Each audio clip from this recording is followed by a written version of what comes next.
Când am primit plicul de la asigurări, nu l-am deschis imediat. L-am pus pe covor, lângă canapea, acolo unde lumina de după amiază cădea într-o dungă subțire, ca o rană. Eram încă îmbrăcată în negru. Fusta îmi mirosea a lumânări, a garoafe și a ploaie rece de cimitir. Pe masa joasă, lângă o cană de ceai uitată, stăteau certificatul de deces al mamei și o fotografie mică în care Sofia Iordache râdea cu capul lăsat pe spate, în fața mării. Nu m-am gândit niciodată că viața unui om poate ajunge să fie scrisă într-o sumă. Când am văzut cele aproape 600.000 de lei trecute pe hârtie, mi s-a strâns stomacul. Pentru alții ar fi fost o șansă. Pentru mine era ultima respirație a mamei, transformată într-un număr. Adrian Marin, soțul meu, a stat pe podea lângă mine fără să spună nimic mult timp. Era încă în cămașa albă de la înmormântare, cu mânecile suflecate, cu nodul de la cravată desfăcut. Îl vedeam cum se uită la plic, apoi la mine și cum își ține cuvintele în gură de teamă să nu mă doară mai tare. Bianca, a spus într-un final, mama ta nu ar fi vrut să îngropi banii într-un cont și să privești ca pe o piatră funerară. M-am uitat la el aproape speriată. Sunt banii ei, Adrian. Sunt pentru că ea a murit. El a dat încet din cap. Nu m-a contrazis. Asta era prima lui grijă întotdeauna. Să nu-mi ia durerea din mâini cu forța, ca să pară el înțelept. Știu. Tocmai de aceea cred că trebuie să rămână vii. Nu într-un mod grăbit. Nu azi. Dar tu ai visat la cafeneaua aia de când te știu. Ai caietele pline cu rețete, cu nume, cu desene de rafturi. Ai mers ani întregi pe lângă vitrine și ai zis, aici aș pune masa pentru cei care citesc singuri. Mama ta știa asta. Când a spus mama ta, vocea lui s-a schimbat. Nu era un om care să vorbească dulce de dragul efectului. Pe Sofia o respectase cu o liniște rară. În ultimul an, când boala îi mâncase puterea, Adrian îi dusese cumpărăturile, îi schimbase becurile, îi reparase clanța de la bucătărie. Niciodată nu-i spusese mamă, dar îi spusese mereu doamna Sofia, cu o căldură care valora mai mult decât orice grad de rudenie. Am atins plicul cu vârful degetelor. Dacă dau greș? Atunci dăm greș împreună, a spus el. Dar nu cred că vei da greș. Și nu cred că Sofia Iordache a muncit o viață întreagă ca fiica ei să se teamă de propria dorință. În seara aceea am plâns nu pentru că m-a convins, ci pentru că îmi amintisem de mama în bucătăria ei mică, stând cu mine la masă și împingând spre mine o prăjitură pe care spunea că nu o mai poate mânca. Tu ai mâini bune pentru cafea, Bianca, îmi zicea. Nu râde. Există oameni care fac băuturi și oameni care fac adăposturi. Tu faci adăposturi în Cești. 2 luni mai târziu am semnat contractul pentru un spațiu de 15 metri pătrați într-un cartier aglomerat din Bucarest, la parterul unui bloc cu 4 scări, între o florărie și un magazin de telefoane. Nu era locul visurilor de pe Pinterest. Era îngust, cu o chiuvetă veche, gresie ciobită și un miros persistent de vopsea umedă. Dar avea vitrină spre trotuar, avea un colț de lumină dimineața și avea destulă căldură ca să mi imaginez oameni intrând cu umerii ridicați de frig și ieșind cu palmele încălzite pe un pahar de cappuccino.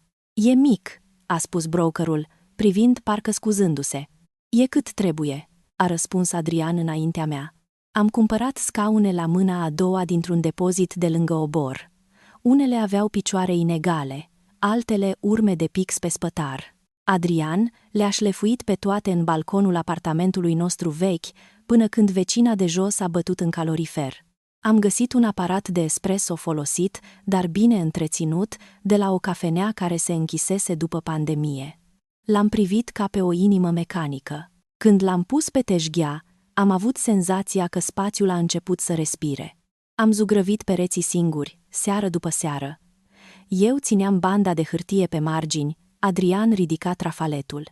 Pe la miezul nopții, când palmele ne ardeau și hainele ni se lipeau de piele, mâncam covrigi uscați pe scările blocului și râdeam de oboseală. Într-o noapte, el a adormit cu capul pe o cutie de pahare compostabile, iar eu am stat lângă vitrină și am scris pe caiet, prima zi să nu uit să respir. Nu ne-a ajutat nimeni din familia lui. Doina Marin, soacra mea, a venit o singură dată, pe la început, și a strâmbat din nas. Atâta muncă pentru o gaură de magazin? A întrebat. Dacă tot aveai bani de la maică, mai bine îi puneai la ceva serios. Lavinia ar fi știut să îi învârtă. Ea are simț de afaceri, doar că n-a avut noroc cu salonul. Lavinia Marin, sora lui Adrian, își închisese salonul de unghii după mai puțin de un an. În familie se spunea că fusese piața proastă. Eu auzisem, de la 2 cliente care o cunoscuseră, că întârzia la programări și se certa cu femeile care îndrăzneau să ceară bon. N-am spus nimic. Pe atunci încă mai credeam că pacea se cumpără cu tăcere. Adrian însă a răspuns imediat. Banii sunt ai Biancăi și cafeneaua e visul ei. Dacă vrei să ne urezi succes, bine. Dacă nu, nu ne strica seara. Doina a ridicat sprâncenele jignită. Eu am rămas cu o pensulă în mână, cu lacrimi în ochi, nu de supărare, ci de uimire. Nu eram obișnuită ca cineva să taie răutatea înainte să mi-ajungă în carne. Am deschis cafeneaua într-o luni cuvânt. Scrisesem numele pe geam cu litere albe și simple. Nu aveam coadă, nu aveam fotografi, nu aveam influenceri. Aveam 3 brioșe cu afine, 4 croissante, o tavă de chec cu lămâie și o inimă care bătea prea tare. Primul client a fost un bărbat cu geacă de curier, care a cerut un espresso scurt și a plătit cu monede. A doua clientă a fost o pensionară de la scara B, doamna Niculina, care a vrut ceai de tei și a spus că în sfârșit miroase frumos la parter. La prânz intraseră doar 7 oameni. I-am ținut minte pe toți. Nu pentru strategie, ci pentru că fiecare mi se părea o confirmare că mama nu dispăruse de tot. Curierul voia espresso fără zahăr. Doamna Niculina nu suporta scorțișoara. O studentă cu părul verde prefera latte cu lapte de ovăz și mereu întreba dacă poate sta 5 minute și încarce telefonul. Un domn de la florărie lua americano mare și îl bea în 2 înghițituri, de parcă îl aștepta o urgență printre trandafiri. Primele săptămâni au fost grele. Deschideam la 7, mă trezeam la 5, frământam aluat, verificam stocuri, ștergeam mesele, făceam cafea, zâmbeam până când obrajii mă dureau. Adrian venea după serviciul lui de la biroul de proiectare, își punea șorțul peste cămașă și spăla vase, căra lăzi, ducea gunoiul, repara ce se strica. Când oboseala ne făcea nervoși, ieșeam 2 minute în spate, ne țineam de mâini și ne aminteam că nu ne luptăm unul cu altul, ci cu frica. După 3 luni, cineva a scris pe grupul local de Facebook: cafeneaua mică de lângă florărie are cea mai caldă cafea și proprietara îți ține minte sufletul, nu doar comanda. Am citit fraza de 10 ori. În aceeași zi, au venit oameni care nu mai trecuseră pe acolo. Unii cumpărau doar pentru curiozitate, dar se întorceau. Apoi am început să fac liste: cine voia fără lactoză, cine voia mai puțină spumă, cine avea diabet și întreba mereu de prăjituri fără zahăr. La 7 luni după deschidere, am avut prima lună în care, după chirie, furnizori, taxe și salarii, rămăsese profit adevărat, nu mare, dar al nostru. Adrian a venit cu 2 pahare de prosecco ieftin și o lumânare mică pe care o cumpărase de la florărie. Pentru Sofia, a spus el. Am ridicat paharul, iar în vitrină s-a reflectat fața mea obosită. Nu arătam ca femeile de pe afișele de business. Aveam cearcăne, unghii rupte și făină pe mânecă. Dar pentru prima dată după moartea mamei, nu mă simțeam doar o fiică rămasă în urmă. Mă simțeam un om care construia ceva dintr-o absență. Când fluxul de clienți a crescut, am angajat 2 studente part-time. Una dintre ele se numea Teodora. Era slabă, cu ochi atenți și o timiditate care se topea când învăța ceva bine. În prima săptămână a ars laptele de 3 ori și a plâns în baie. I-am spus că și eu arsesem primul lapte, doar că nu avusesem martori. A râs printre lacrimi și, după o lună, făcea inimioare în cappuccino mai frumoase decât mine. Teodora a fost prima care a spus: Doamna Bianca, aici nu e doar cafenea. Parcă oamenii vin să se liniștească. Am zâmbit, dar în seara aceea am dus vorbele ei acasă ca pe o medalie. Adrian m-a ascultat în bucătărie, în timp ce încălzea supă la microunde. Ți-a spus exact ce spunea mama ta, a zis. M-am sprijinit de chiuvetă și am închis ochii, da. Oamenii care fac adăposturi încești. Nu știam atunci că tocmai pentru că devenise un adăpost, cafeneaua avea să atragă oameni care credeau că pot intra cu noroiul pe bocanci și pot pleca luând acoperișul cu ei. Nu știam că, într-o familie ca a lui Adrian, succesul nu era privit ca o muncă dusă până la capăt, ci ca o masă la care toți cei leneși se considerau invitați. În acele luni, încă mai credeam că dacă muncești cinstit, oamenii vor vedea cinstea. Că dacă pui pe teșghea cafea bună, pâine dulce, zâmbet și bon fiscal, lumea va răspunde cu respect. Mama mă învățase să nu confund bunătatea cu prostia, dar eu învățasem prea târziu partea a doua. Prima fisură a apărut într-o marți, la ora 11, când Lavinia a intrat în cafenea cu ochelari mari de soare pe cap, deși afară ploua, și cu telefonul lipit de palmă ca o extensie a corpului ei. "Cum nățico?" a spus, fără să se uite la coadă, "Fă, mi și mie un cappuccino mare și ceva dulce, ceai proaspăt." Am simțit în spate privirea Teodorei, care aștepta să îi spun dacă marchează pe casă. Eu am zâmbit, din reflexul acela vechi de a nu crea tensiuni. "Sigur, Lavinia. Îți pun un chec cu lămâie?" Ea s-a lăsat pe canapeaua de 4 persoane, întinzându și geanta, laptopul și fularul pe toată masa. "Pune ce e mai bun. Doar sunt în cafeneaua fratelui meu, nu?" Atunci n-am răspuns. Am pus cafeaua pe teșghea, am tăiat felia de chec și mi-am spus că e doar o vizită. O familie normală își permite o cafea din partea casei. O familie normală nu transformă o cafea într-un drept de proprietate. Dar familia Doinei Marin nu era normală.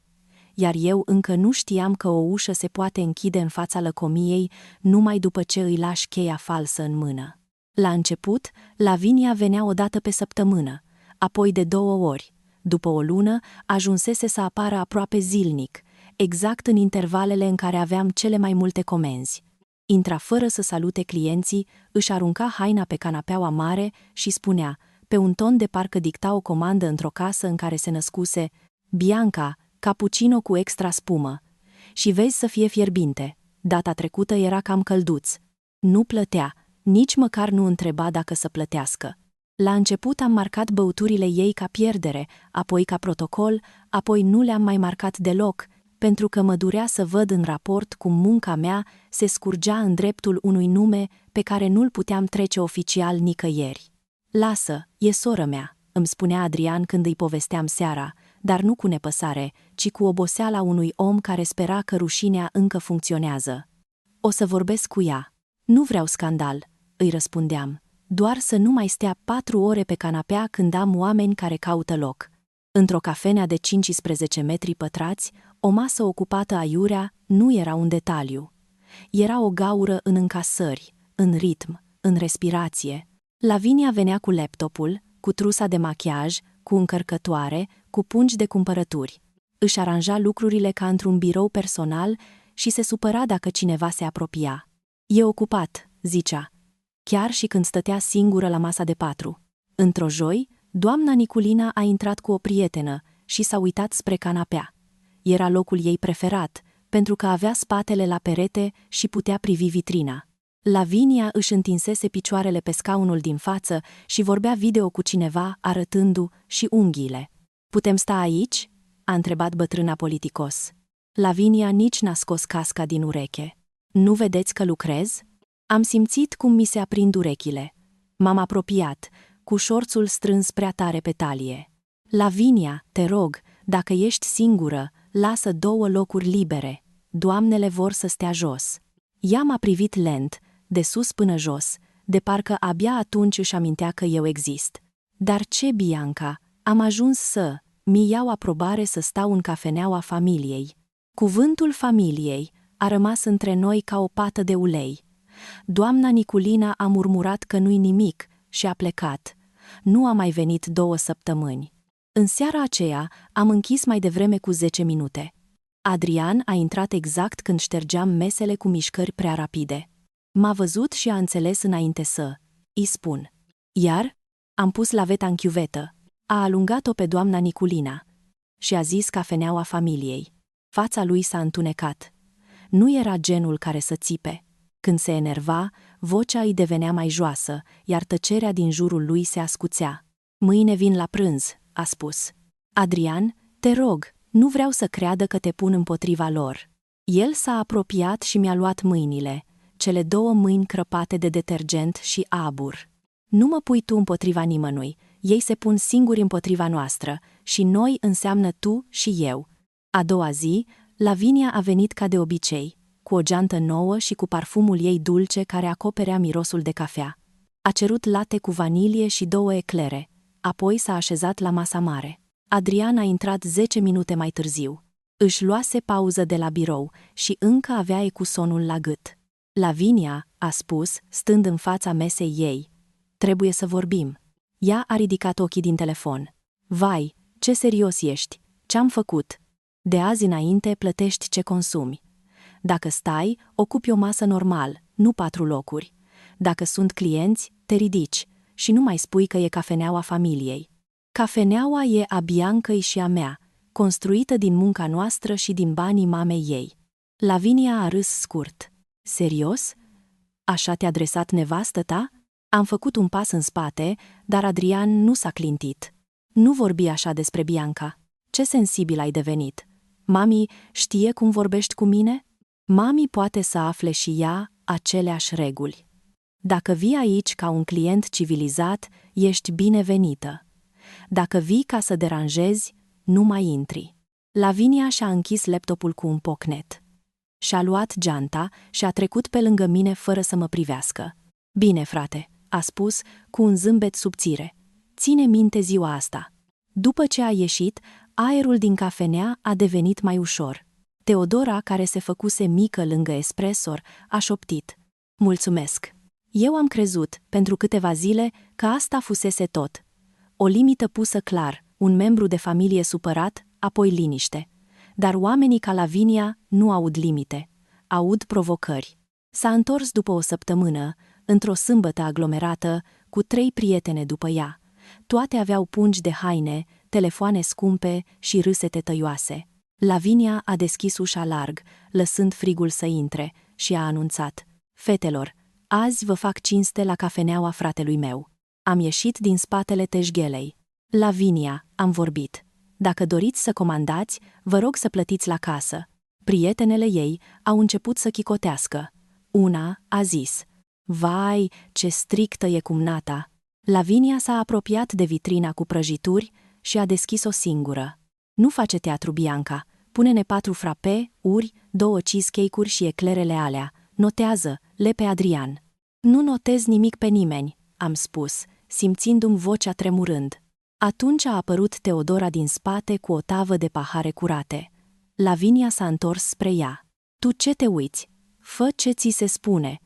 Sau ți se pare că jobul ăsta de turnat lapte te-a făcut director? Teodora a înroșit până la urechi. M-am așezat între ele. Nu vorbește așa cu angajata mea.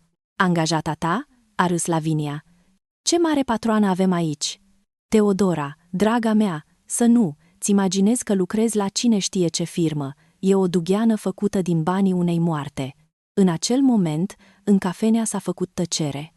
Un client care aștepta la rând și-a lăsat privirea în jos. Mie mi s-a tăiat respirația. Nu pentru că insultase afacerea, ci pentru că o rostise pe mama ca pe o monedă murdară. Ieși afară, am spus. Nu știu de unde mi-a venit vocea. Era mică, dar rece. Lavinia s-a apropiat atât de mult încât i-am simțit parfumul. Mă dai afară? Pe mine? Da. A luat un ecler din vitrină cu mâna goală, a mușcat din el și a aruncat restul pe teșghea. Cheamă-l pe frate Miu, atunci. L-am chemat. Adrian a venit în 20 de minute, iar până atunci Lavinia și prietenele ei ocupaseră masa mare, mâncaseră prăjituri, făcuseră poze și lăsaseră șervețele pe jos. Când Adrian a intrat, nu a mai încercat să explice frumos. Afară, Lavinia! Acum! Ea a deschis gura, probabil pregătită cu un discurs, dar ceva din fața lui a oprit-o. Și-a luat geanta și a plecat, trântind ușa. Prietenele au urmat-o, râzând mai încet decât veniseră. Teodora a terminat tura în tăcere. Seara, mi-a scris un mesaj. Îmi pare rău, doamna Bianca, nu mai pot veni. M-am speriat. Mulțumesc pentru tot. Am citit mesajul de 3 ori, apoi l-am pus telefonul cu fața în jos. Pierdusem o angajată bună, nu pentru că afacerea era grea, ci pentru că familia lui Adrian credea că rușinea altora e o formă de distracție. O să plătim tot ce a consumat, a spus Adrian cu dinții strânși. Nu banii mă dor cel mai tare. Știu, dar urma să ne doară și banii. La 2 zile după demisia Teodorei, am observat lipsă în numerar. Nu mare la început, 50 de lei, apoi 100. Apoi 200 într-o seară în care știam exact câte plăți cash avusesem. M-am întrebat dacă greșeam eu. Oboseala te face să te îndoiești de mintea ta. Am refăcut bonurile, am verificat POS-ul, am numărat bacșișul separat. Lipseau bani. Avem camere, a spus Adrian. Instalasem CCTV mai mult pentru siguranță, nu pentru a vâna oameni. În noaptea aceea am stat amândoi în spatele cafenelei, cu laptopul pe o ladă de siropuri, derulând imaginile. Pe ecran se vedea Lavinia intrând într-o după-amiază, când eu coborâsem la depozit, iar fata nouă era la baie. O vedeam cum se uită spre ușă, cum se apleacă peste teșghea, cum apasă butonul sertarului de numerar pe care îl văzuse de atâtea ori, cum bagă mâna și ia bancnote. Mișcarea era rapidă, obișnuită, aproape plictisită. Adrian a încremenit. M-am uitat la el, nu la ecran. În fața mea nu mai era doar soțul meu, ci un frate obligat și vadă sora furând din casa lui. Îmi pare rău, a spus el. Nu tu ai furat, dar e sângele meu. Și eu sunt familia ta, Adrian. El a întors capul spre mine. Tu ești familia mea. Tocmai de asta mâine mergem până la capăt. A doua zi a chemat-o pe Lavinia înainte de deschidere. I-a spus că are dovada, că dacă se mai apropie de casa de marcat sau mai intră în cafenea fără să consume și să plătească, merge la poliția. Ea a negat la început, apoi a plâns, apoi a spus că a luat împrumut, apoi că oricum banii se învârt în familie. Adrian i-a pus laptopul în față și a dat play. Imaginea nu mințea. Mâna ei în sertar. Bancnotele în palmă. Privirea spre ușă. Șterge asta? A șoptit. Nu, a spus Adrian, o păstrez. O să... îi spun mamei că Bianca m-a făcut hoață. Camera te-a făcut hoață. Atunci Lavinia s-a schimbat la față. Nu mai era sora jignită, nici femeia umilită. Era cineva prins cu mâna în ceva ce nu-i aparținea și hotărât să rupă mâna celui care aprinsese lumina. O să regretați, a spus. Amândoi. Când a ieșit, a lovit cu umărul ghiveciul de lângă ușă. Pământul s-a risipit pe gresie. M-am aplecat să adun, dar Adrian m-a oprit. Lasă, strâng eu. A îngenunchiat în mijlocul cafenelei și a adunat pământul cu mâinile. L-am privit și mi s-a făcut milă de el, nu pentru că pierdea o soră bună, ci pentru că poate nu avusese niciodată una. În acea clipă am înțeles că nu ne luptam cu un incident. Ne luptam cu o întreagă educație în care Doina Marin își crescuse copiii să creadă că orice limită e o insultă, orice refuz e un atac și orice lucru frumos din jur trebuie revendicat înainte să îl revendice altcineva. În acea seară am salvat fișierul video pe 3 locuri, pe laptop, pe un stick și în cloud. Adrian a făcut o copie pe telefon. Apoi am încuiat cafeneaua, am stins luminile și am stat câteva secunde în fața vitrinei. Înăuntru, mesele erau curate, espresorul tăcut, scaunele ridicate. Arăta ca un loc obișnuit după program.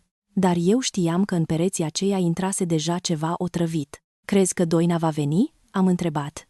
Adrian nu a răspuns imediat. S-a uitat la strada udă, la reclama florăriei, la reflecția noastră în geam. Da, a spus, și nu va veni să asculte. A avut dreptate. 2 zile mai târziu, la ora prânzului, când în cafenea mirosea a cafea proaspăt măcinată și supă cremă adusă de la furnizorul de lângă piață, ușa s-a deschis cu o lovitură. Doina Marin a intrat prima, cu o eșarfă mov la gât și cu fața aprinsă de furie.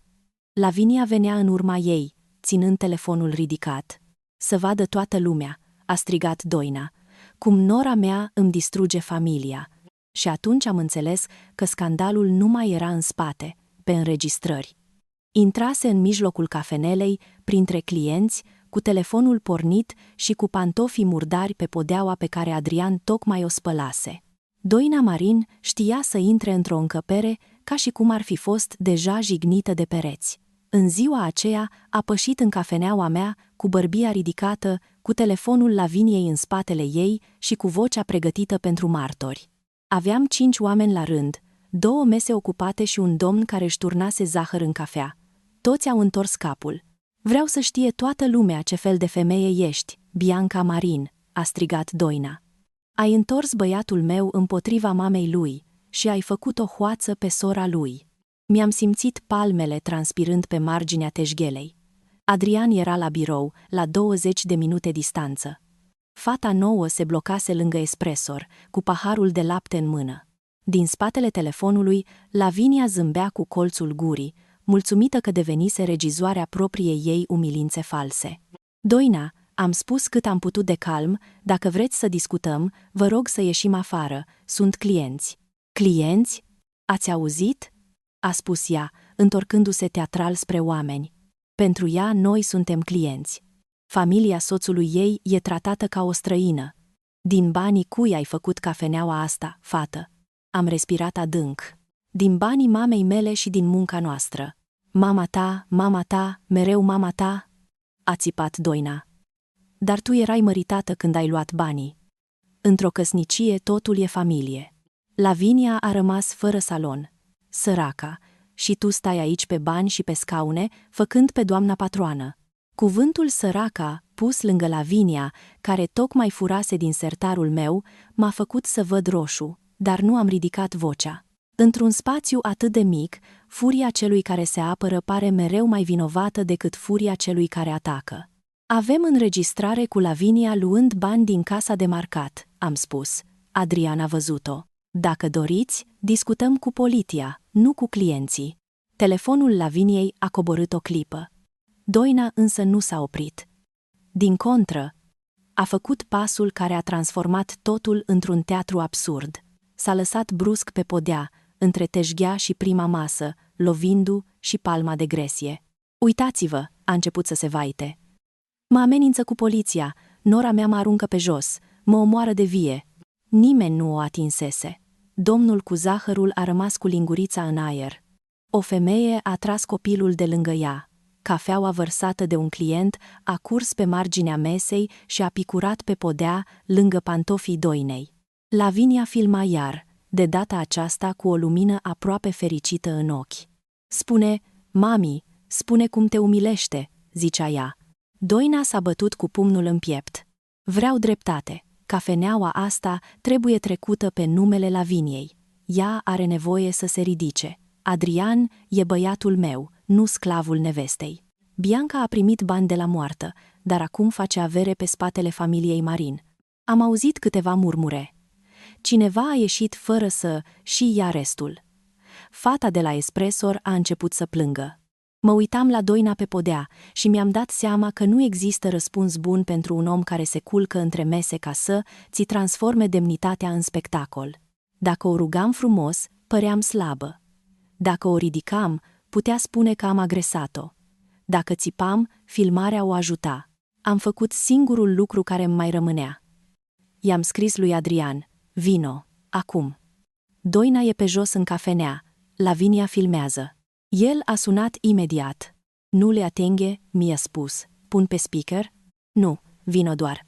A ajuns în 13 minute, nu știu cum. L-am văzut prin vitrină alergând, cu paltonul deschis. Când a intrat, a privit scena. Mama lui pe podea, sora lui filmând, clienții strânși în colțuri, eu în spatele teșghelei cu fața amorțită. Mamă, ridică-te, a spus. Doina a întins mâna spre el, fără să se ridice. Adrian, uită, de ce mi-a făcut? M-a amenințat, m-a dat afară din cafeneaua ta. Nu e cafeneaua mea, a spus el. Este cafeneaua noastră, a mea și a Biancăi. Și nu ai ce căuta aici dacă vii să faci scandal. Doina a încremenit. Poate că de la mine se aștepta la refuz. De la el încă mai aștepta supunere. Așa vorbești cu mama ta? Vorbesc ca un om care a obosit să și vadă soția călcată în picioare. Lavinia a apropiat telefonul de fața lui. Spune asta încă o dată, să audă lumea. Adrian i-a privit telefonul fără să clipească. Filmează și asta, ai furat bani din casa noastră. Avem CCTV. Dacă mai intri aici și mai iei ceva, fac plângere. Lavinia a făcut un pas înapoi. Doina s-a ridicat în sfârșit, dar nu rușinată, ci mai furioasă. O să veniți voi la mine. Să vă văd cum vă merge când toată familia află ce fel de noră ești. Cafeneaua asta se trece pe Lavinia sau nu mai aveți liniște? Atunci nu vom mai avea liniște, a spus Adrian. După ce au plecat, au rămas în urmă cafea vărsată, șervețele călcate, 2 comenzi neplătite și o liniște grea. Am închis o oră pentru probleme tehnice. A fost prima dată când am tras oblonul în timpul zilei. Am spălat podeaua de 3 ori, deși nu era murdară decât cu apă și cafea. Voiam să scot din gresie sunetul plânsului fals al Doinei. Adrian a stat pe un scaun, cu coatele pe genunchi, privind în gol. Îmi pare rău, Bianca. De data aceasta, propoziția lui m-a durut. Nu-mi mai spune asta ca și cum ai fi vinovat pentru ei. Sunt vinovat că am sperat că se pot opri. M-am așezat în fața lui. Cafeneaua mirosea a detergent, lapte ars și panică. Nu se vor opri, am spus. El a ridicat ochii spre mine. Poate aștepta să plâng, să spun că nu mai pot, să întreb cum să îi împăcăm. Dar înăuntrul meu se întâmplase ceva straniu. Plânsul se uscase și lăsase în loc o claritate rece. Atunci ce facem? A întrebat. M-am uitat la teșghea, la espresor, la rafturile vopsite de noi, la mica tablă pe care scrisesem cu cretă cec cu lămâie rețeta Sofiei. Fiecare obiect era o bucată din mine. Tocmai de aceea nu puteam să le las să fie rupte încet, sub camere de telefon și țipete. Le dăm cafeneaua, am spus. Adrian a făcut o mișcare bruscă. Le dăm chei, le dăm un cod, le dăm un spectacol, dar nu le dăm cafeneaua. A tăcut. Apoi a înțeles înainte să explic până la capăt. O vindem. Am dat din cap. Legal. Repede, cuiva care știe în ce intră. Plătim furnizorii, închidem tot ce ține de noi, schimbăm numerele și plecăm. Cuvintele, odată rostite, au umplut spațiul cu o tristețe aproape fizică. Să vinzi un loc pe care l-ai construit din doliu nu e ca și cum ai vinde mobilier. Era ca și cum aș fi luat ghiveciul crescut din cenușă și l-aș fi scos din fereastra mea. Dar alternativa era să stau și să privesc cum Doina și Lavinia îl smulg frunză cu frunză. Constanta, a spus Adrian încet. M-am uitat la el. Ai zis mereu că la mare respiri altfel. Am putea merge la Constanta. Nu pentru totdeauna dacă nu vrei, dar măcar să dispărem o vreme. Am simțit în gât un nod cald, nu pentru mare, ci pentru am putea. Nu tu să pleci, nu eu te ajut, ci noi. Și mama ta? A zâmbit fără bucurie. Mama mea a ales deja, Lavinia la fel. Eu aleg acum. În seara aceea, după închidere, am scos un caiet nou și am făcut liste. Cesiune vad comercial, echipamente, contract chirie, furnizori, ANAF, registrul comerțului, numere noi, cutii, CCTV, Lavinia, acte. Lângă fiecare, Adrian scria ce putea face el. Era un plan de fugă, dar și de salvare. Fiecare bifă era o cărămidă între noi și haos. A doua zi dimineață am mers la un broker de afaceri mici, recomandat de un furnizor. Biroul lui era la etajul 2 al unei clădiri vechi din Bucarest, cu lift care mirosea a metal încins și țigări vechi. Bărbatul a ascultat povestea fără să se mire prea mult. Oamenii care vând afaceri mici probabil aud toate formele de disperare. Vreți preț maxim sau viteză? M-a întrebat. Vreau cumpărător care să nu se sperie de scandal, am spus. A ridicat sprâncenele. Asta e mai rar decât prețul bun. I-am arătat cifrele, venituri, chirie, furnizori, echipamente, grupul local care ne lăuda, lista de clienți fideli fără date personale, doar tipare de consum. A devenit atent. Cafeneaua are vad. Nu e mare, dar e sănătoasă. Dacă o dați cu echipamente, rețete, furnizori și transfer de contract, găsim pe cineva. Dar trebuie să fiți sinceră despre problema cu familia. Tocmai de aceea am venit. În aceeași zi, Adrian a început să caute apartamente în Constanta.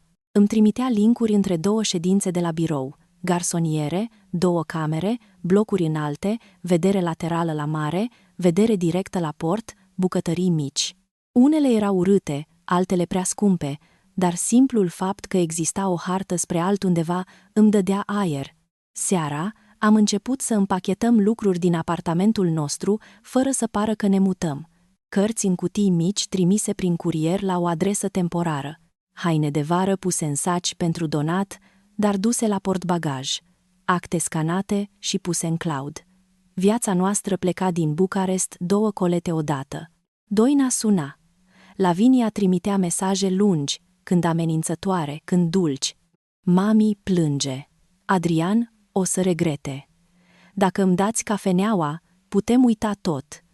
Nu vreau decât o șansă. Nu răspundeam. Adrian a trimis o singură propoziție. Discutăm când suntem pregătiți. Să creadă că negociez, mi-a spus. L-am privit cum ținea telefonul. Nu era ușor pentru el. Fiecare mesaj de la mama lui era o ață veche trasă din copilărie, dar nu le mai lăsa să lege. După 4 zile, brokerul m-a sunat. Am un cuplu, Ilie și Mirela Rotaru. Au avut restaurant, apoi fast food de noapte, apoi au vândut bine. Vor ceva mic, de zi, pentru fiica lor, dar ei vor coordona. Nu se sperie ușor. I-am întâlnit într-o marți dimineață, înainte de deschidere. Ilie Rotaru era lat în umeri, cu mâini mari și privire de om care văzuse destule scandaluri ca să nu le mai confunde cu tragediile. Mirela Rotaru era mai scundă, cu părul prins strâns și ochi care citeau tot, colțuri, acte, oameni. Le-am spus adevărul, despre Lavinia, despre CCTV, despre Doina pe podea, despre amenințări. Mi-era teamă că se vor ridica și vor pleca. Mirela a cerut să vadă filmarea. A privit-o fără să clipească. Am avut clienți beți care au aruncat scaune, a spus apoi. Am avut furnizori care au amenințat că ne blochează ușa. Am avut control la 2 noaptea. Dacă vin scandalagii, există 112. Ilie a atins teșgheaua. Locul e bun. Se simte munca aici. M-am uitat spre fotografia mică a mamei, prinsă discret pe raftul din spate. Nu știu dacă munca se simțea sau dacă eu aveam nevoie să aud asta. Nu vreau să vă vând o problemă, am spus. Nu ne-o vindeți, a răspuns Mirela. Ne vindeți o cafenea. Problema vine gratis, dar știm să o trimitem afară. Atunci, pentru prima dată de la scandal, am zâmbit cu adevărat, nu pentru că urma să câștig, ci pentru că înțelesesem că Doina și Lavinia își construiseră puterea pe presupunerea că toți ceilalți vor evita conflictul. Rotaru nu evitau conflictul. Îl puneau în proces verbal. În acea seară, Adrian m-a întrebat dacă sunt sigură. Stăteam în cafenea după program, cu luminile stinse pe jumătate. Nu, am spus, dar sunt mai sigură de asta decât de a rămâne. A venit lângă mine și și-a pus fruntea pe fruntea mea. Atunci le dăm cheile false. Am privit ușa, teșgheaua, mesele, locul unde Doina se întinsese pe podea. În minte am auzit vocea mamei. Oamenii care fac adăposturi încești. Uneori, ca să salvezi adăpostul, trebuie să accepți că nu va mai fi în aceleași ziduri. Transferul unei afaceri mici nu are nimic spectaculos pe din afară. Nu se aude muzică dramatică, nu se trântesc uși, nu vine nimeni să spună că începe viața nouă. Există dosare, copii după buletin, contracte de cesiune, liste de echipamente, telefoane la proprietar, vizite la contabil, drumuri la ANAF și la Registrul Comerțului. Există pixuri care nu scriu, imprimante blocate și funcționari care te întreabă de 3 ori același lucru. Dar pentru mine fiecare ștampilă punea o distanță între mâna Laviniei și sertarul meu de bani. Ilie și Mirela Rotaru au negociat corect. Nu au încercat să mi smulgă prețul în jos, profitând de disperarea mea. Au văzut cifrele, au văzut echipamentele, au gustat cafeaua, au cerut contractele cu furnizorii și au întrebat direct cât vreți ca să plecați fără datorii și fără să simțiți că ați îngropat banii mamei. Întrebarea Mirelei m-a lovit în locul cel mai moale. Nu i-am răspuns imediat. Am scos din mapă calculele făcute cu Adrian. Investiția inițială din asigurarea Sofiei Iordache, reparațiile, aparatul de espresso, mobilierul, chiria, promovarea, stocurile, plus valoarea vadului comercial. Nu era un lanț de cafenele. Era un spațiu de 15 metri pătrați cu clienți fideli și o inimă uzată. Dar, după 16 luni, avea valoare. Atât, am spus, împingând foaia spre ei. Ilie a fluierat încet, nu batjocoritor, ci evaluând. Mirela a luat calculatorul, a făcut 2 operații și a dat din cap. Dacă includeți rețetele, furnizorii și 2 zile de predare fără scandal, acceptăm. M-am uitat la Adrian. El a strâns ușor din maxilar. 2 zile de predare însemnau să intru în cafenea, după ce, în acte, nu mai era a mea. Să explic altcuiva cum se așează cănile, cum se curăță râșnița, care client vrea cafeaua mai slabă, unde țineam plicurile de ceai de mușețel pentru doamna Niculina, să predau nu doar obiecte, ci obiceiuri. Accept, am spus. Am plătit furnizorii înainte de termen. Nu voiam ca nimeni să rămână cu vorba că Bianca Marin a fugit lăsând datorii. Am inventariat tot: espresor, râșniță, blender, frigider mic, vitrină, mese, scaune, veselă, stoc de pahare, siropuri, cutii de ceai, tăvii. Fiecare obiect avea o linie. Fiecare linie părea o despărțire. Proprietarul spațiului a venit într-o joi, cu o mapă de plastic și cu privirea curioasă. Păcat, doamnă Bianca, mergea bine aici. Tocmai de aceea îl preiau oameni care îl pot duce mai departe, am răspuns. Nu i-am povestit despre Doina. În schimb, Mirela a întrebat sec despre transferul contractului de închiriere, garanție și acces. Adrian a recuperat partea noastră de depozit după ce s-au semnat noile condiții. Când banii au intrat în cont, mi-a trimis doar o captură de ecran și un mesaj: încă o sfoară tăiată. În paralel, am făcut ceva ce m-a durut mai mult decât credeam. Am predat parolele paginii de social media și am scris un document pentru Mirela cu toate obiceiurile cafenelei. Nu era o listă tehnică, deși așa arăta: doamna Niculina ceai de tei, fără scorțișoară. Curierul cu geacă roșie espresso scurt, fără zahăr, plătește mereu cash. Studenta cu păr verde lapte de ovăz întreabă de priză. Când am terminat, mi-am dat seama că nu vindeam doar un vad comercial. Predam o mică hartă a oamenilor care îmi trecuseră prin durere și o făcuseră suportabilă. Contabila m-a pus să verific încă o dată situația fiscală, casa de marcat, rapoartele Z, contractele de muncă închise corect și notificările către furnizori. Nu voiam ca Doina să găsească o singură fisură prin care să strige că am fugit ilegal. Fiecare chitanță plătită era ca o lespede pusă peste gura ei.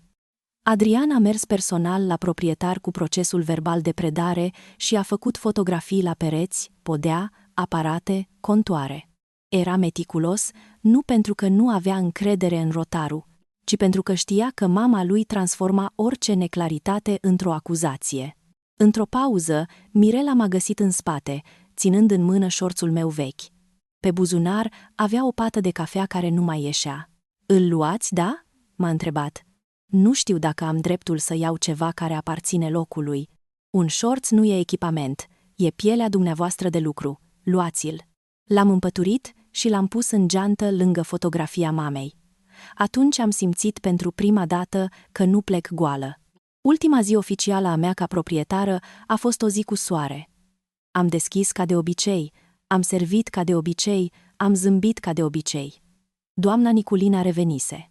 I-am făcut ceaiul de tei și i-am pus lângă el o felie mică de chec din partea casei. "Pleci, nu-i așa?" m-a întrebat. Am rămas cu mâna pe farfurie. "Se vede?" Draga mea, oamenii care au decis ceva greu se mișcă altfel, parcă nu mai cer voie aerului. Am zâmbit cu ochii umezi. "Cafeneaua rămâne. Vin, oameni buni." "Să rămâi și tu bine," a spus ea. După închidere, Ilie și Mirela au venit pentru predare. Mirela avea deja un dosar cu copii după contractul de cesiune, actele firmei, transferul de chirie, dovada plății și noua programare pentru schimbarea codurilor.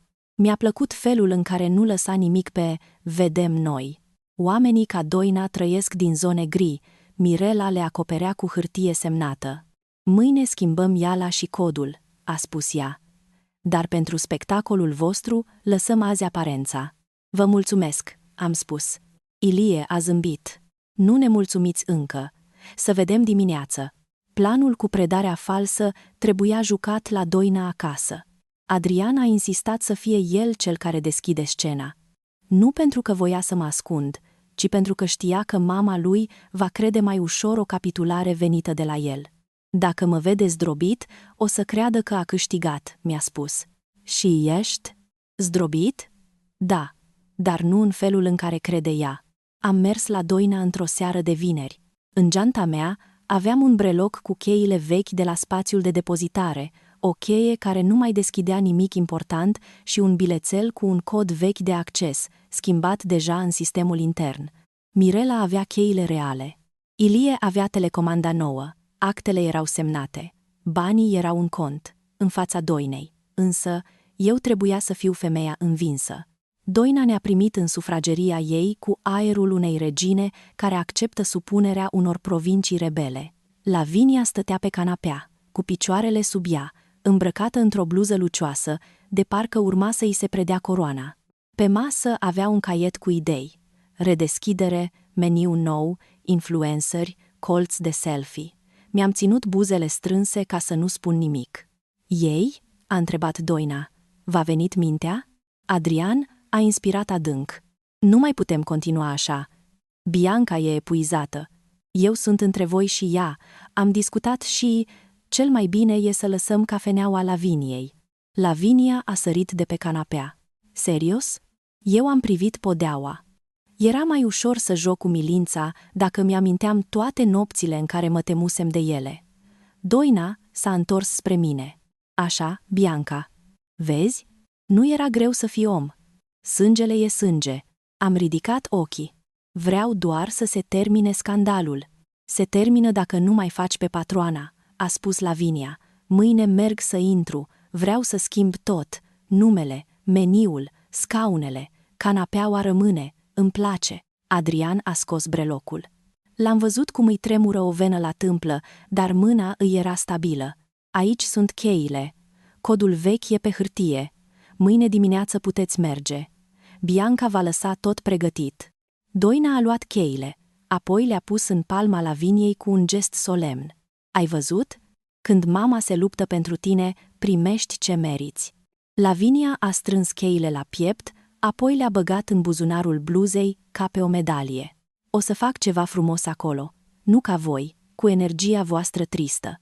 Atunci aproape am râs, nu din bucurie, ci din uimirea că lăcomia poate fi atât de neatentă. Nu întrebase de contract, nu întrebase de acte, nu întrebase de firmă, chirie, stocuri, furnizori, datorii, taxe. Pentru ea, o afacere era o ușă și câteva chei. Dacă putea intra, credea că îi aparține. Doina a turnat suc în pahare și a vrut să ciocnim. Adrian a refuzat. "Avem de plecat." "Unde?" a întrebat ea suspicioasă. "Acasă, să ne odihnim." Ne-a condus până la ușă, cu zâmbetul femeii care se crede milostivă după ce a jefuit pe cineva. "Să vezi, Bianca, poate acum o să fii și tu mai liniștită." Femeia trebuie să știe când să lase capul jos. Am înclinat ușor capul, nu de supunere, de adio. În mașină, Adrian a rămas cu mâinile pe volan, fără să pornească motorul. Dacă mai stăteam 10 secunde, cred că spuneam tot. "Dar n-ai spus." "Pentru că te-am văzut pe tine. Ai avut o față." "Ce față?" "De om care a încuiat deja ușa pe dinăuntru." Am zâmbit pentru prima dată în acea seară. Ne-am întors la cafenea, nu acasă. Ilie și Mirela ne așteptau. Mirela a luat de la mine copia ultimului inventar, iar Ilie a schimbat în fața noastră codul de la sistemul de acces al spațiului de depozitare. Un tehnician a venit la ora 9 seara să înlocuiască iala de la intrarea secundară și să reseteze codurile. Cheile reale au intrat într-un plic pe care scria Rotaru. Acum dacă vin, intră doar cu scandal, nu cu drept, a spus Mirela. Am mai trecut odată prin cafenea. Am atins teșgheaua. Lemnul era neted acolo unde palmele mele îl lustruiseră luni întregi. Am scos fotografia mamei de pe raft și am pus-o în geantă. În locul ei a rămas un dreptunghi puțin mai deschis la culoare, o umbră de praf care marca absența. Îmi pare rău că nu te-am ținut aici, am șoptit, nu știu dacă mamei sau cafenelei. Adrian m-a auzit. Ai ținut secontă. Mirela s-a apropiat, mai blândă decât până atunci. Să nu vă uitați înapoi mâine dimineață. Oamenii ca ele vor să vă audă respirând ca să știe unde să lovească. Schimbați numerele. În seara asta, a spus Adrian, am făcut și o ultimă probă a sistemului de supraveghere împreună cu Ilie. Nu pentru mine, ci pentru dimineața în care Lavinia urma să descopere că spectacolul ei are alt regizor. Mirela a notat unghiurile camerelor, a verificat că data și ora sunt corecte și a salvat într-un folder separat filmarea veche cu furtul. Nu o folosim dacă nu trebuie, a spus ea, dar dacă cineva inventează o poveste, îi arătăm realitatea. Mi-a plăcut fraza aceea. Realitatea, pusă pe hârtie și pe video, devenise zid. Am închis luminile. Nu eu am încuiat ușa, ci Ilie. Sunetul cheii lui în ială a fost mic, obișnuit, dar pentru mine a sunat ca finalul unei epoci. Am stat o clipă pe trotuar, în Bucarest, lângă vitrina unde scrisesem cândva prima ofertă. Înăuntru nu mai era nimic al meu din punct de vedere legal, și totuși fiecare colț mă recunoștea. Apoi Adrian mi-a luat mâna. Hai! Am plecat spre apartamentul nostru vechi, unde cutiile rămase așteptau lângă ușă. Nu mai aveam timp de nostalgie. Aveam de rupt cartele SIM, de încărcat portbagajul și de ieșit din oraș înainte ca Lavinia să și pună alarma pentru prima ei zi de patroană. În lift, telefonul lui Adrian a vibrat. Era mesaj de la Doina. Mâine să nu faceți probleme. Lavinia merge la cafenea la 9. Să fie curat. Adrian mi-a arătat ecranul. Am citit mesajul, apoi am râs încet, pentru prima dată fără frică. Să fie curat, am spus, exact. Am rupt cartelele SIM deasupra chiuvetei din bucătărie. Nu a fost un gest elegant. Plasticul mic s-a îndoit greu, iar una dintre bucăți a sărit lângă piciorul mesei. Adrian a căutat-o cu lanterna telefonului, apoi a aruncat toate fragmentele într-o pungă cu resturi de cafea folosită. M-am uitat la ele și am avut senzația că privesc o insectă care încă mai putea să se miște. Numere noi, telefoane pe modul avion până ieșim din oraș, a spus el. Crezi că e prea mult? S-a oprit din închis cutii și m-a privit.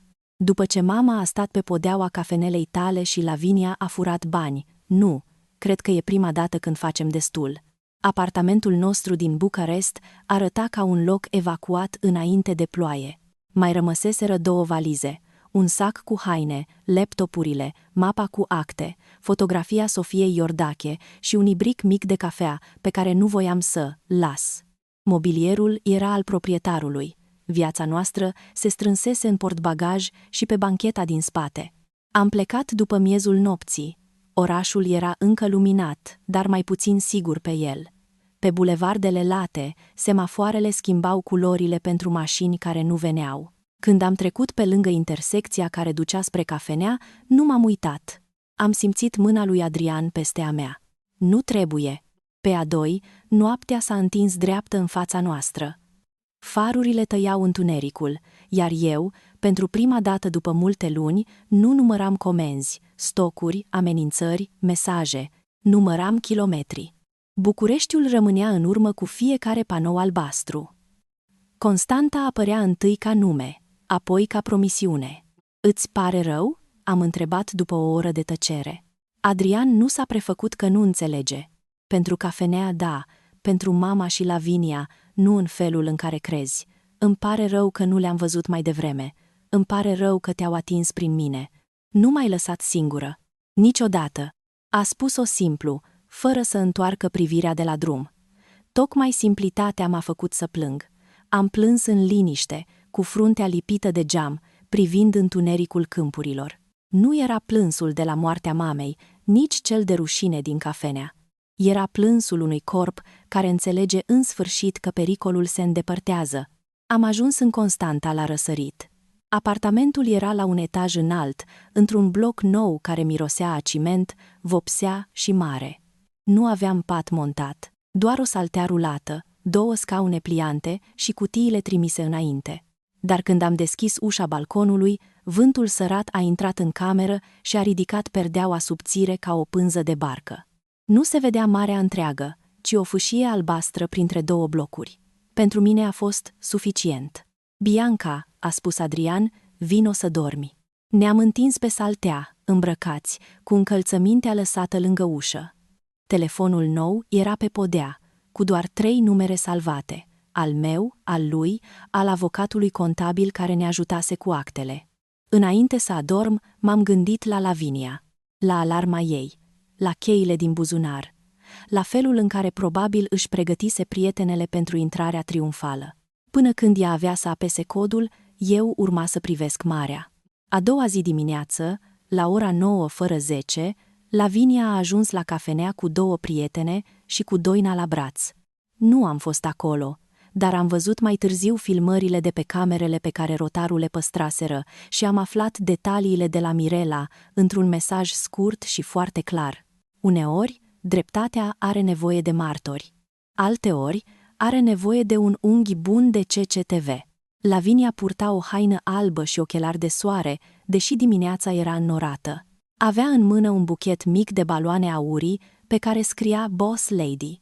Prietenele ei filmau deja, probabil pentru un story cu soft opening. Doina mergea în spate, cu geanta pe antebraț și cu expresia de mamă care a câștigat un război pentru copilul ei. Lavinia a scos cheile din buzunar și le-a învârtit în aer. Gata, fetelor, de azi schimbăm energia locului. A introdus cheia în ială. Nu a intrat. A încercat alta. Nimic. A râs. Pentru cameră. Au emoții cheile. Apoi a tastat codul pe care îl dăduse Adrian. Un bip scurt, roșu, eroare.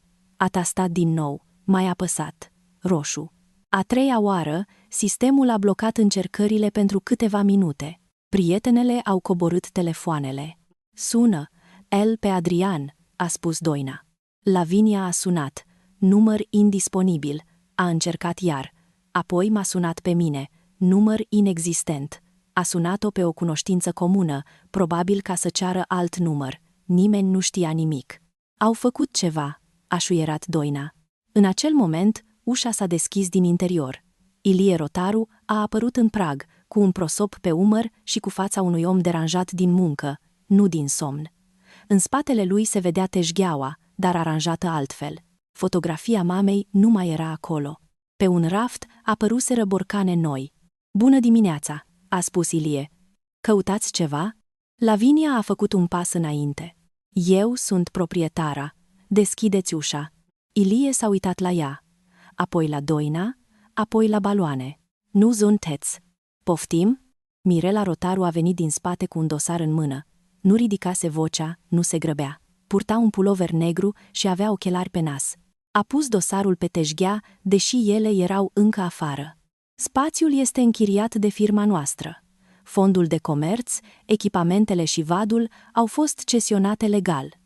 Avem contract, dovada plății și acordul proprietarului. Dacă doriți să consumați, deschidem la 10. Dacă doriți să faceți scandal, vă rog să plecați.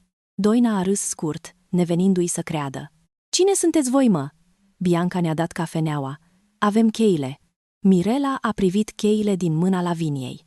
Aveți niște metal inutil. Nu aveți acte. Prietenelor Laviniei li s-a schimbat expresia. Una dintre ele a murmurat că poate ar trebui să plece. Lavinia s-a întors spre ea. Stați aici. E o neînțelegere. Apoi a încercat să intre pe lângă Ilie. El nu a atins-o, doar și-a mutat corpul în prag. Era suficient de lat cât să transforme ușa într-un zid. Nu, intrați. La o parte. A țipat Lavinia. E cafeneaua mea. Nu mai țipați în fața afacerii mele, a spus Ilie. Cuvântul mele a făcut-o pe Doina să se aprindă. A împins-o pe Lavinia la o parte și a început să lovească ușa cu palma. Hoților, Ați furat munca fiului meu. Bianca a furat banii familiei Marin. Să vină Adrian, să vină acum. Mirela a scos telefonul. Sun la 112. Sună pe cine vrei, a urlat Doina. Eu nu plec de aici până nu intru. În timp ce Mirela vorbea calm cu operatorul, Lavinia încerca iar să sune. Număr inexistent, număr indisponibil, număr inexistent. Se vede pe filmare cum fața ei trece de la furie la panică. Era pentru prima dată când toate firele cu care ne trăseseră înapoi se terminau într-un gol. Vecinii și câțiva clienți matinali se opriseră deja. Florăreasa de alături stătea cu o găleată de crizanteme în mână. Domnul de la magazinul de telefoane filma discret. Ironia era atât de perfectă încât aproape că durea. Lavinia venise să facă un spectacol online și devenise ea însăși spectacolul. Ilie nu s-a mișcat din prag nici când Doina a început să plângă din nou. Diferența dintre plânsul ei și cel din ziua scandalului era că acum nu mai avea publicul pe care îl controla. În fața ei nu erau clienți speriați care voiau doar să și bea cafeaua și să plece, ci doi proprietari noi cu acte în regulă și doi agenți care cereau fapte, nu povești. Lavinia încerca să explice că a existat o înțelegere în familie, dar când agentul a întrebat unde este documentul, a arătat doar brelocul. Pentru prima dată, chiar și ea părea să audă cât de ridicol suna. Poliția a ajuns în câteva minute. Doi agenți au coborât din mașină și s-au apropiat cu acea oboseală profesională a oamenilor care au văzut prea multe certuri transformate în drepturi imaginare. Ce se întâmplă aici? Mirela a ieșit cu dosarul. Ilie a rămas în prag. Sunt proprietara afacerii, a spus Mirela. Avem contractele aici. Doamnele încearcă să intre. Susțin că le aparține spațiul, dar nu au acte. Au blocat intrarea și deranjează activitatea. Lavinia a sărit imediat. Minte, cumnata mea mi-a dat cheile, fratele meu mi-a zis că e a mea, ei au schimbat ea la ilegal. Un agent a luat cheile, le-a privit, apoi a cerut actele. Mirela i le-a dat. Contractul de cesiune, transferul de chirie, dovada plății, copii după documentele firmei. Totul ordonat. Totul plictisitor de legal. Doina nu suporta plictiseala legală. Ea trăia din emoție, din țipăt, din lacrimă publică. Acte, acte, acte, a strigat. Dar dreptatea unde e? Eu sunt mamă. Băiatul meu a muncit aici. Doamnă, vă rog să vă calmați, a spus unul dintre polițiști. Să mă calmez? Mi-ați furat copilul și cafeneaua? A încercat să smulgă dosarul din mâna Mirelei. Ilie a prins dosarul înainte să cadă. Polițistul s-a interpus. Doamnă, nu atingeți actele. Doina l-a împins. Nu tare la început, dar suficient. Agentul i-a prins mâna și i-a spus să se oprească.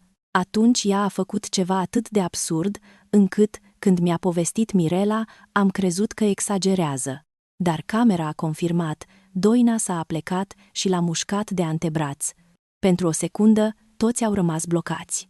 Apoi polițistul a strigat, celălalt a prins-o, Lavinia a început să țipe, mami. Prietenele au fugit literalmente din cadru, iar baloanele Boss Lady au scăpat din mâna Laviniei și s-au lovit de firma cafenelei.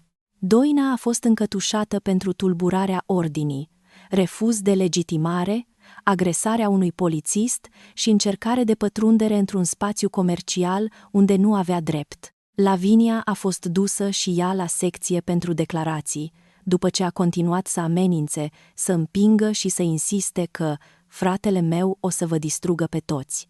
Când a încercat pentru ultima oară să îl sune pe Adrian, telefonul i-a întors același mesaj rece, număr inexistent. Mirela mi-a trimis doar atât. S-a rezolvat. Doina la secție. Lavinia tot acolo. Cafeneaua deschide la 12. Nu răspunde nimănui. Am citit mesajul stând pe salteaua din Constanta, cu părul încălcit și cu ochii umflați de somn. Adrian făcea cafea la ibric, pentru că aparatul nostru era încă într-o cutie. I-am întins telefonul. A citit și s-a așezat lângă mine. Nu a zâmbit, nu imediat. Pe fața lui a trecut durere, rușine, eliberare și ceva ca o rugăciune tăcută pentru copilul care fusese cândva în casa Doinei. S-a terminat? Am întrebat. Nu pentru ei, a spus, dar pentru noi, da. Am pus capul pe umărul lui. Afară, marea se vedea între blocuri, o linie albastră care nu știa nimic despre chei false, mame dramatice și case de marcat. În bucătăria goală, mirosea a cafea simplă, fiartă prost, dar a fost cea mai bună cafea din viața mea. Mai târziu, am aflat că filmarea cu Doina încătușată a circulat pe grupurile locale mai repede decât circulase filmarea ei teatrală pe podeaua cafenelei. De data aceasta, nu mai era ea victima. Era doamna care a vrut să ia cafeneaua altora și a mușcat polițistul. Lavinia și-a șters storiurile. Prietenele ei nu au mai răspuns la telefon. Doina a încercat să spună rudelor că fusese provocată, dar actele Rotaru și raportul de intervenție nu se lăsau impresionate de lacrimi. Eu n-am postat nimic. N-am explicat. N-am căutat dreptate în comentarii. Dreptatea mea era în cont, în contracte, în numărul de telefon nou și în faptul că, pentru prima dată după mult timp, nimeni din familia Marin nu mai putea deschide ușa vieții mele cu un cod vechi. Dimineața de după arestarea Doinei a fost prima dimineață în care nu am verificat notificările vechi. Nu aveam ce verifica. Numerele prin care ne ajungeau amenințările nu mai existau pentru noi, iar telefoanele noi erau tăcute ca niște obiecte cumpărate pentru altă viață. M-am trezit pe salteaua de pe podea, cu spatele înțepenit și cu lumina albă a Constantei intrând prin perdeaua subțire. Pentru câteva secunde nu am știut unde sunt. Apoi am auzit valurile, sau poate doar vântul dintre blocuri imitând valurile și mi-am amintit, plecasem. Adrian era în bucătărie, purta tricoul gri în care zugrăvise prima dată cafeneaua, cel cu o pată de vopsea lângă umăr. Încerca să facă 2 cafele la ibric și citea instrucțiunile de pe o pungă de cafea ca și cum era un contract complicat. Nu te uita așa, mi-a spus fără să se întoarcă, știu că nu iese ca a ta. Nici nu trebuie. Ba trebuie. Acum că nu mai avem cafenea, trebuie să învăț să fac măcar o cafea decentă soției mele. Cuvântul soției m-a atins diferit. În ultimele luni, în gura Doinei, căsătoria fusese o lesă. Soțul tău, familia soțului, datoria ta. În gura lui Adrian era o alegere reînnoită. Am ieșit pe balcon cu cănile fierbinți. De la etajul nostru se vedea o bucată de Marea Neagră, tăiată de acoperișuri și antene. Nu era panorama luxoasă din reclame, dar era vie. Apa prindea lumina dimineții în bucăți mișcătoare, iar pescărușii se certau undeva deasupra parcării. Aerul mirosea a sare, a beton nou și a cafea prea fiartă. E amară, a spus Adrian după prima gură. E perfectă. Minți. Da, dar frumos. Am râs amândoi. Râsul a ieșit stângaci, ca un mușchi nefolosit. Apoi am deschis aplicația băncii. Degetul mi-a tremurat înainte să ating ecranul. Banii din asigurarea Sofiei Iordache nu mai arătau ca în ziua plicului. O parte fuseseră investiți, munciți, rotiți, apărați. După vânzarea cafenelei, după cesiunea vadului comercial, după echipamente, după recuperarea garanțiilor și plata tuturor datoriilor, suma nu doar că supraviețuise, crescuse. Nu era exact dublă, dar era destul de aproape încât mi s-a tăiat respirația. Am dus telefonul la piept. Nu i-am pierdut banii, am șoptit. Adrian s-a apropiat. Nu, i-ai făcut să muncească pentru tine, așa cum ar fi vrut. M-am gândit la mama în ultimul ei an, la felul în care își ascundea durerea ca să nu mă sperie. La mâinile ei subțiri împăturind chitanțe, la vocea ei spunând că un ban e bun numai dacă nu ți cumpără frică. Pentru mult timp, crezusem că a folosi banii asigurării însemna să consum moartea ei. Acum înțelegeam altceva. Îi transformasem ultima grijă într-un drum. Doina și Lavinia încercaseră să smulgă acel drum de sub picioarele mele, dar nu reușiseră. Zilele următoare au fost ciudat de simple. Am montat un pat, am cumpărat 2 rafturi, am despachetat farfurii, haine, cărți, am pus fotografia mamei pe o comodă albă, lângă o scoică pe care o găsisem la prima plimbare pe faleză. Sofia zâmbea în fotografie, așa cum zâmbise când mă dusese la mare în copilărie, cu o pălărie prea mare și cu o pungă de piersici în geantă. Atunci îmi spusese că marea nu ia doar lucruri, uneori îți lasă curaj pe piele. Am vorbit cu contabila, cu brokerul, cu Mirela, cafeneaua funcționa. Ilie schimbase meniul puțin, dar păstrase checul cu lămâie încă 2 săptămâni pentru clienții care îl cereau. Doamna Niculina trimisese prin florăreasă un mesaj: să fie bine fata cu ochi triști. Am plâns când l-am citit, dar plânsul nu m-a mai doborât. Despre Doina și Lavinia aflam pe bucăți, de la oameni care îl sunau pe Adrian pe numărul de serviciu până când l-a schimbat și pe acela. Doina fusese eliberată după declarații, dar dosarul pentru ultraj și tulburarea ordinii nu dispăruse doar pentru că ea era mamă.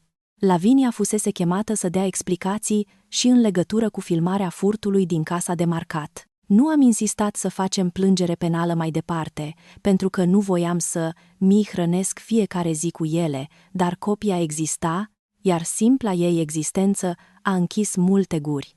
Mai dureros pentru Doina decât secția a fost rușinea. Pe grupul cartierului, unde ea sperase să devină martiră, oamenii o numeau soacra cu cheile false. Cineva scrisese: aia care a vrut cafenea cu japca și a ajuns la poliția. Glumele au fost crude. Nu m-au făcut fericită, dar au făcut ceva util, au rupt povestea pe care ea voia să o lipească de mine. Nu mai eram Nora lacomă, ea era femeia care confundase un breloc cu un act de proprietate. Lavinia a dispărut o vreme de pe rețele. Prietenele care veniseră cu baloane nu au mai apărut lângă ea în poze. Salonul de unghii rămasese închis. Am aflat că se mutase temporar înapoi la Doina și că, pentru prima dată, vecinii nu mai treceau pe la ele la cafea. Oamenii suportă multe într-un bloc, dar nu uită repede când cineva transformă poliția și rușinea în spectacol la colțul străzii. Într-o seară, Adrian a primit un mesaj de la un număr necunoscut. Era de la Lavinia. Mami e bolnavă de supărare. Măcar tu ar trebui să suni. L-a citit, apoi mi l-a arătat. Nu m-a întrebat ce să facă. Doar a stat cu telefonul în palmă, privind ecranul. Te doare? Am întrebat. Da. Vrei să suni? A inspirat adânc. În spatele lui, balconul era deschis și se auzeau pescăruși. Nu. Durerea nu e ordin. A blocat numărul. Nu triumfător. Nu rece. Ca un om care închide o poartă grea și acceptă că metalul o îi lase urme pe palmă. Mai târziu, pe balcon, l-am întrebat ceea ce mi era teamă să întreb de pe autostradă. Regreți că ai plecat de lângă mama ta și Lavinia? Adrian a ținut cana între mâini. Vântul îi mișca părul, iar lumina apusului îi făcea fața mai obosită decât era. Regret că a trebuit să aleg, dar nu regret alegerea. Sunt totuși sângele tău. Știu, și o să port asta. Dar familia mea ești tu, Bianca. Nu pentru că am semnat o hârtie, ci pentru că atunci când ai avut ceva al tău, eu am vrut să îl protejez, nu să îl împart cu cei care îl distrugeau. Am rămas tăcută. În astfel de momente, cuvintele pot strica mai mult decât ajută. Poate într-o zi, a continuat el, dacă ele învață să bată la ușă și să accepte un refuz, o să putem vorbi. Dar nu cu chei furate, nu cu țipete, nu cu mama pe podea. Până atunci, liniștea noastră nu e negociabilă. Mi-am sprijinit capul pe umărul lui. Și noi ce facem cu liniștea? A zâmbit. Învățăm. Poate, când o să fim pregătiți, deschidem ceva mic, nu cafenea imediat. Poate o prăjitorie mică, o roastery cu program scurt, fără canapea de 4 locuri pentru rude abuzive. Am răs, cu regulă la intrare, cheile false nu sunt acceptate. Și cu cafea făcută de tine, pentru că eu o ard. Ideea nu m-a speriat. Asta m-a surprins. Cu câteva săptămâni înainte, dacă cineva ar fi spus o nouă afacere, aș fi simțit gheare în piept. Acum, gândul era departe, dar luminos. Nu trebuia să reconstruiesc imediat. Nu trebuia să demonstrez nimic. Puteam să las banii să stea, să respir, să lucrez part-time dacă voiam, să învăț piața locală, să merg pe plajă dimineața, să fiu o femeie înainte de a fi proprietară. Într-o duminică, am mers singură până la mal. Adrian dormea. Am luat fotografia mamei într-un plic transparent, nu pentru că voiam să o expun vântului, ci pentru că simțeam nevoia să arăt marea. Pe faleză erau copii cu trotinete, bătrâni pe bănci, femei cu pungi de patiserie. M-am așezat aproape de apă și am scos fotografia. Am protejat banii, mamă, am spus în gând, nu perfect, nu fără să doară, dar nu i-am lăsat îi transforme în ceva urât. Valurile loveau pietrele cu răbdare. M-am gândit la cafenea, la primele 7 comenzi, la Teodora plângând în baie, la Lavinia cu mâna în sertar, la Doina pe podea, la cheile care nu deschideau nimic. Toate păreau, de acolo, nu mai mici, ci mai clare. Un lanț de întâmplări care mă adusese la o margine de apă unde nu-mi cerea nimeni să dau socoteală. Am închis ochii și mi-am amintit de mama tânără, stând cu mine pe plajă, scuturând nisipul din sandale. Să nu alergi după oameni care te fugăresc doar ca să-ți ia respirația, îmi spusese odată când plângeam după o prietenă rea din liceu. Cine te iubește, merge lângă tine. Cine te vânează, nu e familie. Atunci nu înțelesesem. Acum, în Constanta, cuvântul sărat pe obraj, am înțeles. Când m-am întors acasă, Adrian spăla 2 farfurii. Apartamentul mirosea a pâine prăjită. Nu era bogăție spectaculoasă. Nu era răzbunare cu artificii. Era o bucătărie mică, un bărbat care alesese să nu mă lase singură, o fotografie pe comodă și un cont în care banii mamei nu mai erau doar doliu, ci libertate. Seara am deschis ușa balconului și am lăsat vântul să intre. Perdeaua s-a ridicat ușor, ca în prima dimineață. Adrian a venit lângă mine și mi-a pus un braț pe umeri. La se te gândești? M-am uitat la fâșia de mare dintre blocuri. Că am pierdut o cafenea și am câștigat o ușă. Ți ușă? Am zâmbit. A mea. Una pe care o deschid când vreau eu, cu cheia mea, nu cu permisiunea nimănui. El nu a spus nimic. M-a strâns doar mai aproape. În noaptea aceea am pus fotografia Sofiei pe raftul din bucătărie. Am spălat cănile, am șters blatul și am pregătit cafeaua pentru dimineață. Gesturi mici, aproape banale. Dar în fiecare era o pace pe care nu o mai cunoscusem. Nu mă mai urmărea niciun mesaj. Nu mă mai aștepta nicio rudă pe canapea. Nu mai trebuia să zâmbesc în timp ce cineva îmi numea munca cafeneaua familiei. Cheile false rămăseseră în Bucarest, în buzunarul unei femei care crezuse că un obiect poate înlocui un drept. Cheile adevărate erau aici, în contul protejat, în numărul nou, în omul de lângă mine, în curajul pe care îl găsisem prea târziu, dar nu prea târziu ca să mă salvez. Dimineața următoare aveam să deschid balconul, să fac cafea și să respir fără să mă grăbească nimeni. Iar pentru prima dată după moartea mamei, viitorul nu mi s-a părut o datorie. Mi s-a părut un drum pe lângă mare, pe care puteam merge în ritmul meu.